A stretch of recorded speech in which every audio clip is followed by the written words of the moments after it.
Meanwhile, Jesus stood before the governor, and the governor asked him, "Are you the king of the Jews?" "Yes, it is as you say." Jesus replied. When he was accused by the chief priests and the elders, he gave no answer. Then Pilate asked him, "Don't you hear the testimony they are bringing against you?" But Jesus made no reply, not even to a single charge, to the great amazement of the governor. Now it was the governor's custom at the feast to release a prisoner chosen by the crowd. At that time they had a notorious prisoner called Barabbas. So when the crowd had gathered, Pilate asked them, "Which one do you want me to release to you? Barabbas or Jesus, who is called Christ?" For he knew it was out of envy that they had handed Jesus over to him. While Pilate was sitting on the judge's seat, his wife sent him this message: "Don't have anything to do with that innocent man, for I have suffered a great deal today in a dream because of him." But the chief priests and the elders persuaded the crowd to ask for Barabbas and to have Jesus executed. "Which of the two do you want me to release to you?" asked the governor. "Barabbas!" They answered. "What shall I do then with Jesus, who is called Christ?" Pilate asked. They all answered, "Crucify him!" "Why? What crime has he committed?" asked Pilate. But they shouted all the louder, "Crucify him!" When Pilate saw that he was getting nowhere, but that instead an uproar was starting, he took water and washed his hands in front of the crowd. "I am innocent of this man's blood," he said. "It is your responsibility." All the people answered, "Let his blood be on us and on our children." Then he released Barabbas to them, but he had Jesus flogged and handed him over to be crucified. Then the governor's soldiers took Jesus into the praetorium and gathered the whole company of soldiers around him. They stripped him and put a scarlet robe on him, and they twisted together a crown of thorns and set it on his head. They put a staff in his right hand and knelt in front of him and mocked him. "Hail, King of the Jews!" they said. They spit on him and took the staff and struck him on the head again and again. After they had mocked him, they took off the robe and put his own clothes on him. Then they led him away to crucify him. As they were going out, they met a man from Cyrene named Simon, and they forced him to carry the cross. They came to a place called Golgotha, which means the place of the skull. There they offered Jesus wine to drink, mixed with gall, but after tasting it, he refused to drink it. When they had crucified him, they divided up his clothes by casting lots, and sitting down they kept watch over him there. Above his head they placed the written charge against him, "This is Jesus, the King of the Jews." 2 robbers were crucified with him, one on his right and one on his left. Those who passed by hurled insults at him, shaking their heads and saying, "You who are going to destroy the temple and build it in 3 days, save yourself! Come down from the cross if you are the Son of God." In the same way, the chief priests, the teachers of the law, and the elders mocked him. "He saved others," they said, "but he can't save himself. He's the King of Israel. Let him come down now from the cross, and we will believe in him." He trusts in God. Let God rescue him now if he wants him, for he said, "I am the Son of God." In the same way, the robbers who were crucified with him also heaped insults on him. From the 6th hour until the 9th hour, darkness came over all the land. About the 9th hour, Jesus cried out in a loud voice, Eloi, Eloi, lama sabachthani, which means, my God, why have you forsaken me?" When some of those standing there heard this, they said, "He's calling Elijah." Immediately, one of them ran and got a sponge. He filled it with wine vinegar, put it on a stick, and offered it to Jesus to drink. The rest said, Now leave him alone. Let's see if Elijah comes to save him." And when Jesus had cried out again in a loud voice, he gave up his spirit. At that moment, the curtain of the temple was torn in two from top to bottom. The earth shook and the rocks split. The tombs broke open, and the bodies of many holy people who had died were raised to life. They came out of the tombs, and after Jesus' resurrection, they went into the holy city and appeared to many people. When the centurion and those with him who were guarding Jesus saw the earthquake and all that had happened, they were terrified and exclaimed, Surely he was the Son of God.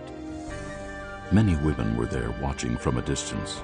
They had followed Jesus from Galilee to care for his needs. Among them were Mary Magdalene, Mary the mother of James and Joses, and the mother of Zebedee's sons. As evening approached, there came a rich man from Arimathea named Joseph, who had himself become a disciple of Jesus. Going to Pilate, he asked for Jesus' body, and Pilate ordered that it be given to him. Joseph took the body, wrapped it in a clean linen cloth, and placed it in his own new tomb that he had cut out of the rock. He rolled a big stone in front of the entrance to the tomb and went away. Then the Jews led Jesus from Caiaphas to the palace of the Roman governor. By now it was early morning, and to avoid ceremonial uncleanness, the Jews did not enter the palace. They wanted to be able to eat the Passover. So Pilate came out to them and asked, What charges are you bringing against this man? If he were not a criminal, they replied, we would not have handed him over to you. Pilate said, Take him yourselves and judge him by your own law. But we have no right to execute anyone. The Jews objected. This happened so that the words Jesus had spoken, indicating the kind of death he was going to die, would be fulfilled. Pilate then went back inside the palace, summoned Jesus, and asked him, Are you the king of the Jews? Is that your own idea? Jesus asked. Or did others talk to you about me? Am I a Jew? Pilate replied. It was your people and your chief priests who handed you over to me. What is it you have done? Jesus said, My kingdom is not of this world. If it were, my servants would fight to prevent my arrest by the Jews. But now my kingdom is from another place. You are a king, then, said Pilate. Jesus answered, You are right in saying I am a king. In fact, for this reason I was born, and for this I came into the world, to testify to the truth. Everyone on the side of truth listens to me. What is truth? Pilate asked. With this he went out again to the Jews and said, I find no basis for a charge against him, but it is your custom for me to release to you one prisoner at the time of the Passover. Do you want me to release the king of the Jews? They shouted back, No, not him! Give us Barabbas! Now Barabbas had taken part in a rebellion. Chapter 19. Then Pilate took Jesus and had him flogged. The soldiers twisted together a crown of thorns and put it on his head. They clothed him in a purple robe and went up to him again and again, saying, Hail, King of the Jews! And they struck him in the face. Once more Pilate came out and said to the Jews, Look, I am bringing him out to you to let you know that I find no basis for a charge against him. When Jesus came out wearing the crown of thorns and the purple robe, Pilate said to them, Here is the man. As soon as the chief priests and their officials saw him, they shouted, Crucify! Crucify! But Pilate answered, You take him and crucify him. As for me, I find no basis for a charge against him. The Jews insisted. We have a law, and according to that law he must die, because he claimed to be the Son of God. When Pilate heard this, he was even more afraid, and he went back inside the palace. Where do you come from? He asked Jesus. But Jesus gave him no answer. Do you refuse to speak to me? Pilate said. Don't you realize I have power either to free you or to crucify you? Jesus answered, You would have no power over me if it were not given to you from above. Therefore, the one who handed me over to you is guilty of a greater sin. From then on, Pilate tried to set Jesus free, but the Jews kept shouting, If you let this man go, you are no friend of Caesar. Anyone who claims to be a king opposes Caesar. When Pilate heard this, he brought Jesus out and sat down on the judge's seat at a place known as the Stone Pavement, which in Aramaic is Gabbatha. It was the day of preparation of Passover week, about the 6th hour.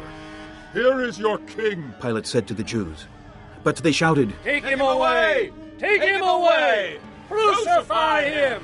Shall I crucify your king? Pilate asked. We have no king but Caesar. The chief priests answered. Finally, Pilate handed him over to them to be crucified. So, the soldiers took charge of Jesus.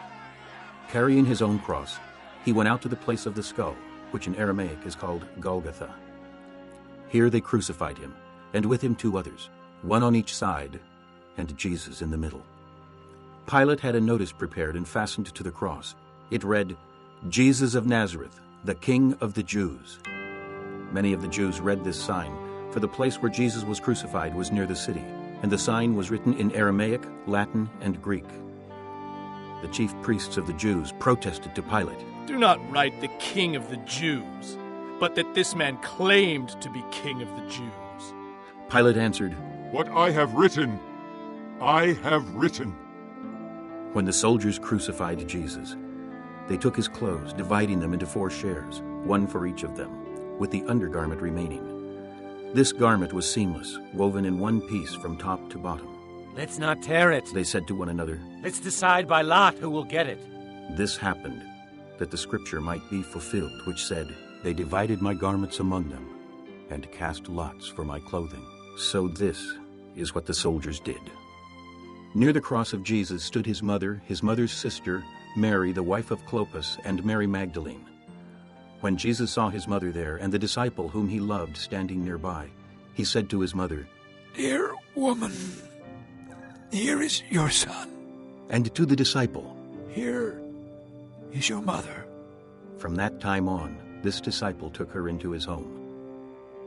Later, knowing that all was now completed, and so that the scripture would be fulfilled, Jesus said, "I am thirsty."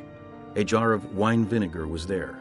So they soaked a sponge in it, put the sponge on a stalk of the hyssop plant, and lifted it to Jesus' lips. When he had received the drink, Jesus said, "It is finished." With that, he bowed his head and gave up his spirit. Now, it was the day of preparation, and the next day was to be a special Sabbath. Because the Jews did not want the bodies left on the crosses during the Sabbath, they asked Pilate to have the legs broken and the bodies taken down. The soldiers therefore came and broke the legs of the first man who had been crucified with Jesus, and then those of the other. But when they came to Jesus and found that he was already dead, they did not break his legs. Instead, one of the soldiers pierced Jesus' side with a spear, bringing a sudden flow of blood and water. The man who saw it has given testimony, and his testimony is true. He knows that he tells the truth, and he testifies so that you also may believe. These things happened so that the scripture would be fulfilled. Not one of his bones will be broken. And as another scripture says, they will look on the one they have pierced. Later, Joseph of Arimathea asked Pilate for the body of Jesus. Now, Joseph was a disciple of Jesus, but secretly, because he feared the Jews. With Pilate's permission, he came and took the body away. He was accompanied by Nicodemus, the man who earlier had visited Jesus at night. Nicodemus brought a mixture of myrrh and aloes, about 75 pounds. Taking Jesus' body, the 2 of them wrapped it with the spices in strips of linen. This was in accordance with Jewish burial customs. At the place where Jesus was crucified, there was a garden, and in the garden a new tomb, in which no one had ever been laid. Because it was the Jewish day of preparation, and since the tomb was nearby, they laid Jesus there.